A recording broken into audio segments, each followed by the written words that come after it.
Welcome back to the Global Ledger. I'm Justin. Today we begin a brand new arc. This is where money meets valuation. In the first 40 episodes, we talked about the plumbing of the global financial system, the pipes, the balance sheets, the collateral, and the liquidity. This arc is about how that plumbing flows directly into the price of risk and ultimately valuation. And we start with one of the most recognizable concepts in finance, WACC, abbreviated as WACC. And everybody in finance knows this is WACC, which is the weighted average cost of capital. Most people learn WACC as a corporate finance formula. Few learn it as a monetary system outcome. Today, I hope to bridge this gap. Let's get into it. If you've taken a finance class, you know the standard definition. WACC is the blended cost of a company's equity and debt. You weigh the cost of equity, you weigh the cost of debt, and you average them based on how much of each the firm uses. That's the equation everybody memorizes. But here's the problem. Equations don't explain where those costs come from. Why does debt cost what it costs? Why does equity demand the return it demands? Why do both fluctuate with the economy, liquidity, and market stress? To answer that, we need to shift from the formula to mechanics.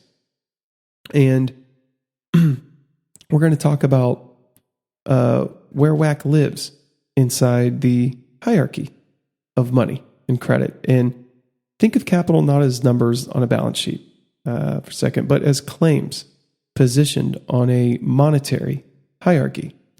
At the top of that hierarchy is the safest, most money-like asset, government liabilities. Below that are bank liabilities.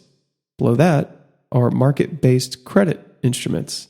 And of course, below that are corporate liabilities, and this is both debt and equity. But the further you go down, the greater the risk, the more compensation investors demand. So,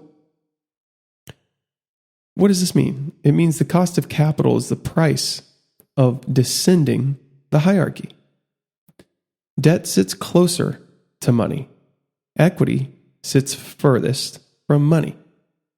And that distance determines the return investors require.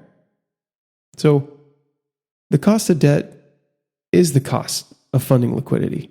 Companies don't borrow in a vacuum. They borrow from a system that channels liquidity through commercial banks, bond markets, private credit, securitization structures, repo markets, money market funds. The cost of debt is not the interest rate on a bond. It's the system's asking price for providing funding. That asking price reflects benchmark rates like SOFR, credit spreads, liquidity conditions, dealer balance sheet capacity, monetary policy settings, collateral availability, and global risk appetite. When liquidity is abundant and balance sheets are expanding, funding is cheap, of course.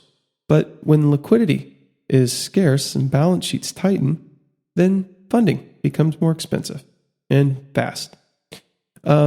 So when we say the cost of debt went up, what we're really saying is the system now demands a higher price to transform risky promises into money-like promises.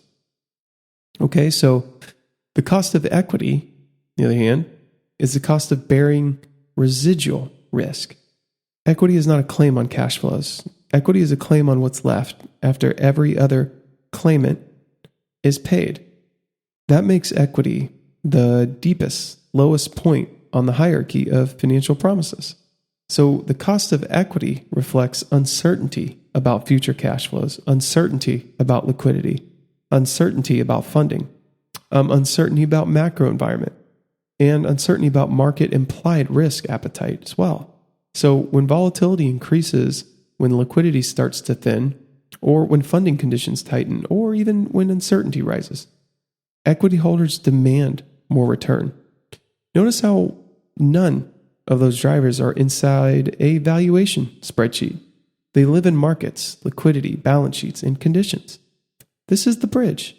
The cost of equity is a liquidity-adjusted price of accepting residual risk.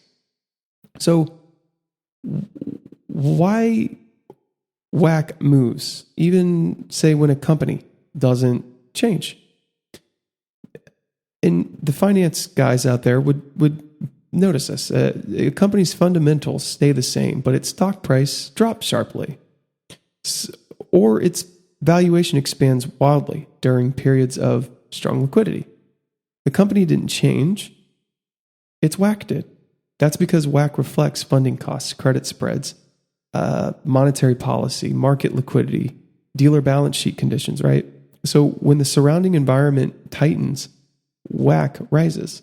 When funding gets easier, WACC falls. This is why valuations are cyclical, even when earnings, say, aren't. Let's talk about WACC and monetary policy for a second. Changes in policy rates do not impact WACC directly. They impact it through transmission channels, including bank funding costs, money market rates, repo markets, the pricing of short-term liquidity. In the Federal Reserve's operational framework, tools like interest on reserve balances, overnight reverse repo facility, set the floor under short-term interest rates and shape the availability of liquidity throughout the system. Those floors ripple outward into debt markets. They ripple outward into credit spreads, which then ripples outward into equity risk premiums. That chain, not the policy rate alone, is what moves WACC. So we can think of WACC as a living market price, right? So WACC is not a constant. It's not a company decision. It's not an input. It's a market price, right? So the price of convincing the world to hand you money, that price updates every second. So when liquidity dries up, firms with high leverage or weak cash flows see WACC explode. And look at it on the liquidity side with when liquidity floods the system. WACC collapses and valuations expand. So this is why two companies, say with identical earnings, can have totally different valuations, because the system prices their funding structure, not their cash flow. What does this mean for investors, though? And so if you want to understand valuation cycles, you must understand liquidity cycles, funding cycles, volatility cycles, monetary conditions, credit spreads, dealer balance sheets, collateral markets. Earnings matter. Cash flow matters too. Growth matters. But the discount rate, the system's asking price for holding risk, is the invisible force that moves everything. And you could say that WACC is the bridge. So I hope that was helpful. We touched on a lot of different areas of WACC in this episode, but I want to thank you for listening to episode 41 of the Global Ledger.